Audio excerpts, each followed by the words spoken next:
Hello lovely people, have you seen anything more janky than this? Wires all over the place. So I'm doing my testing. As you can see, this is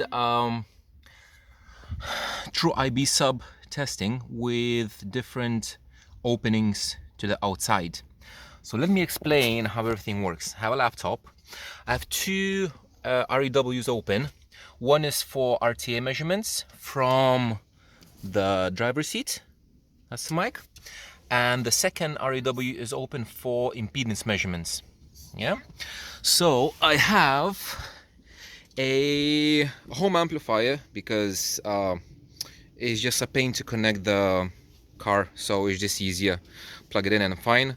Audio interface to do the measurements, impedance sweeps, and my box. So let me explain how this box works. So here is 3 layers of closed-cell foam all around to the side and at the bottom, and it basically makes a seal. It's not 100% seal, but from the measurements that I did, it looks to be okay. Here I have a push fit, so basically this one pushes the box towards the frame of the car, and this one pushes there, so basically it puts pressure on, and this box it's not going anywhere. So let me let go of this. There we go.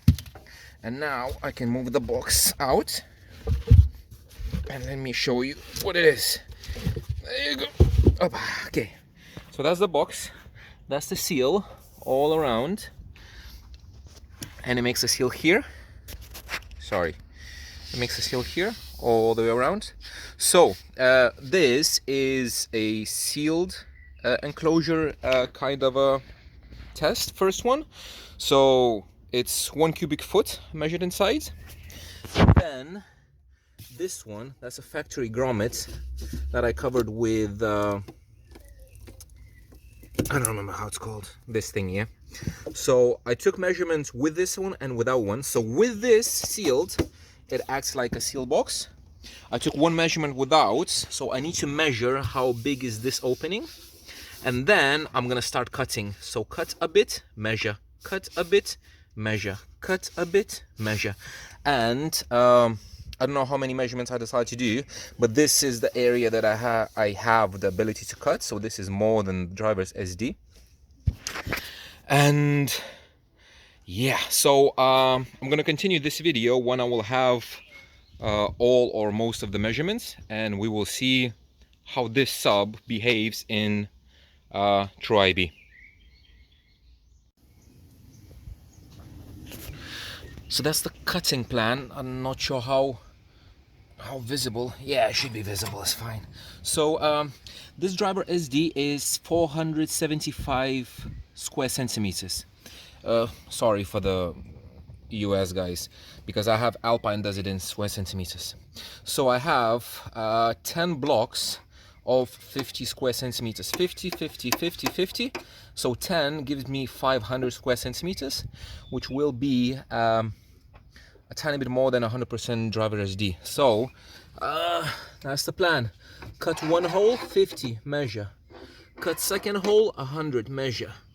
Cut third hole, 150, measure, and so on and so on and so on. So I should have 10 measurements, 10 impedance sweeps, and 10 RTA measurements. And I'll get back to you when I'm done. Okay, so I already managed to do 1, 2, 3. That's gonna be the third hole, and I'm continuing on bit by bit, slowly but steady. Okay, finally. So this is somewhere close to 100% driver SD. So as you can see, you can see it through there, and it goes through there from the plastic. So have all the pieces. A few pieces are still in there, so I didn't take them out, but each piece is 50 square centimeters. So yeah, that's the driver. That's this. Let's have a look at the measurements. And finally, after half a day of cutting and measuring, we have some measurements. So I have impedance sweeps, and I have RTA measurements. I think we're gonna start with impedance sweeps because they are not as juicy. So before we start, I'm gonna clear out a few things. This thing that I did is not 100% scientifically accurate and stuff and everything, and we will see that because, for example, if I take any just random impedance sweep with no smoothing, you can see there's a lot of ragginess and jaggedness, and it's just because the box is not like it's not super tightly fixed to the car, so it's not that great. But for this test, I think it's gonna be more than good. And the driver itself, it's an Alpine Timex. It's not 100% suitable for IB application, but it's just whatever I had, and I had it and I did it. So let's start with sealed. Nothing special. So as soon as we open the first 50 square mils, which is, I wrote down the percentage as well, so like 10%, 21, 32, and that kind of stuff. So 10%, as soon as one little hole is opened, the impedance completely shifts. So I'm going to remove this. And on this one, we have FS of 24. So the driver FS in free air is 27 from factory, but now it's like 26. But here, around 90, there's a second peak. So I think this is the second peak that represents like the port tuning frequency, that actual whole 50 square centimeters that resonates at this. So this is one. Second one, 100. So this one, as you can see, it shifted to just over 100 hertz, second one, but it's still there, the second peak, and the tuning frequency goes a bit higher as well. Third one, again, same trend, and the second peak still there. The fourth one, a few of them are weird because I guess I didn't make the seal properly tight or something, so a few of them are a bit off, the measurements I mean. I'm going to remove a few of the previous ones, just leave two. So you can see this hump at about 115 is still there, still noticeable. So 250, and now we're going to do one by one. So at 250, this hump is a tiny bit, but it's still there. So that's 53% of driver SD. And if we go higher, so from 300 square centimeters, so it's above 50%, that hump is almost not noticeable, and these are just stacking up, so one after another. So 350, 400, 450, and 500, basically they're all stacking up at the same place, same driver FS, and no second hump. So this is above 50% of driver SD. And I took a measurement of driver in free air, so it's, the magnitude is much bigger. Again, on the left side, these ohms, what you see, just ignore them because it's not calibrated properly, my thing, and it's just for comparison purposes. So don't worry about the actual values, because now look here, we have 14 ohms, but the driver is 1.8. So you just ignore the values. It's just to compare them.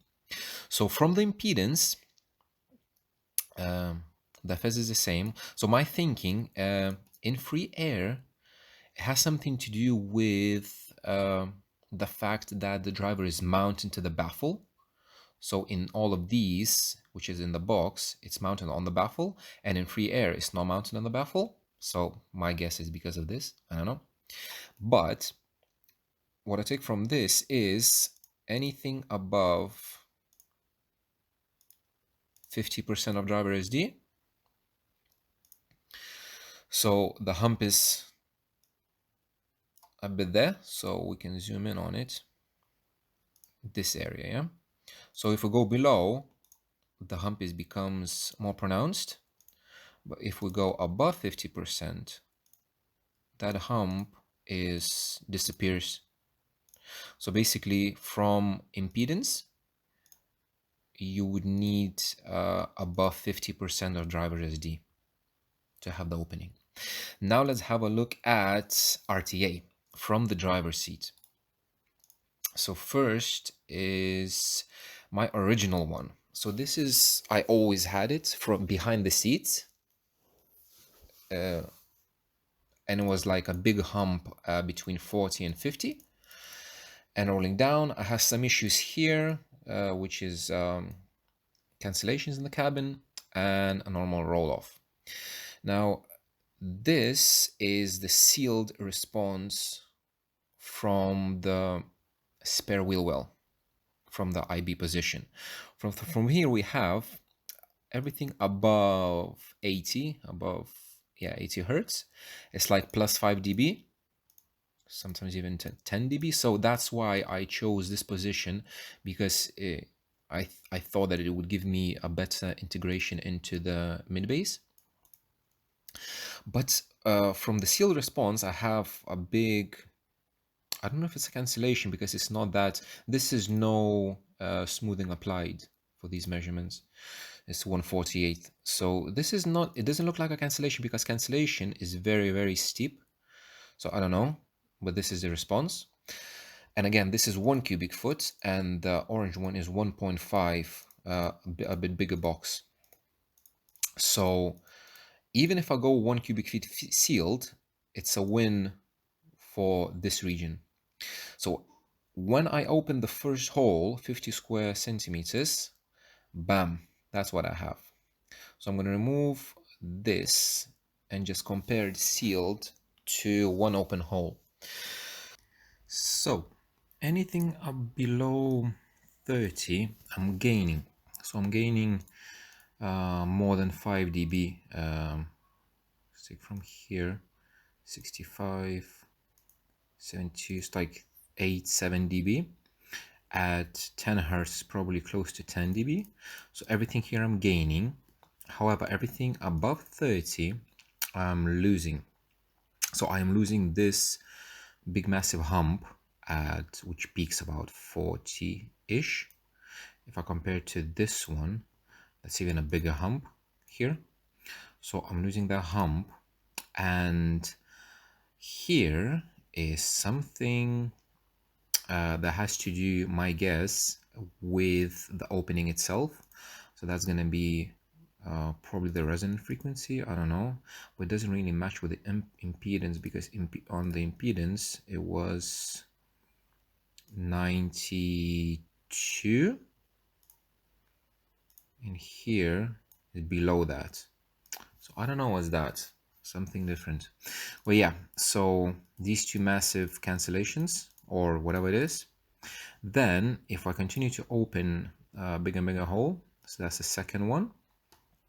So these nulls, the first null is smaller and it shifts. The second null is bigger and it goes towards the higher frequencies. I'm gaining a little bit output here. Let's open another one, 150. So this cancellation or whatever, it's smaller now, but it's still there, same frequency. So open another one, 200, so that's 40%. It shifts a bit, still there.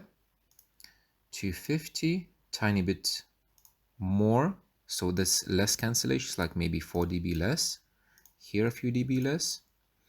The top end, I'm not worried about, like 100 or over 100 hertz, the exact response.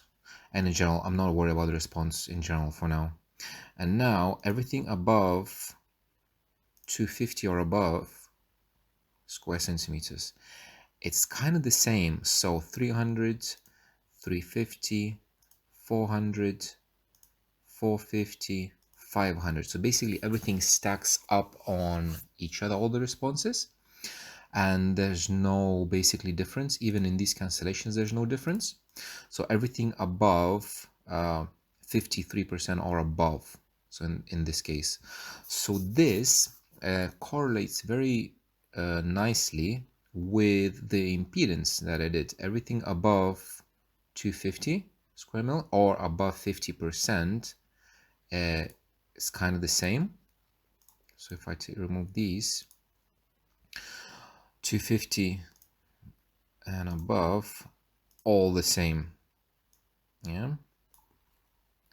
So all of these are the same, everything above 50%. And it's exactly the same with the RTA response. Everything with the opening above more than 50% of driver SD is kind of the same. Now, this is my particular case in my particular driver.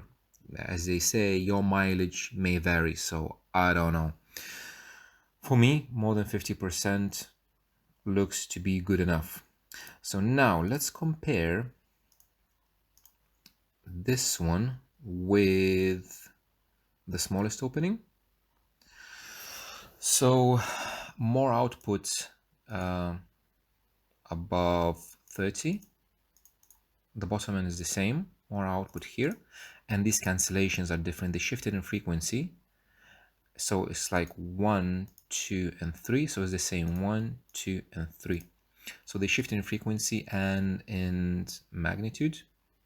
And if I compare this, what potentially I will have now, with what I had before when I had my sub behind the rear seats. So I am gaining everything below 30. I'm gaining, and I'm losing maybe 5 dB above 40 and above. And now I have these cancellations. So I don't know if they will respond to EQ at all. I will need to see that. But the main thing is I gained a lot of bottom end. Now, one thing to note is in this test, I used my home amplifier hi-fi, which might have some sort of high-pass filter like in integrated in it. I don't know if it goes to 0 hertz. So this response might be different with my car amplifier, which I will need to test. But for now, this is the main difference. I'm gaining below 30 and losing above, which is great because I don't need that hump.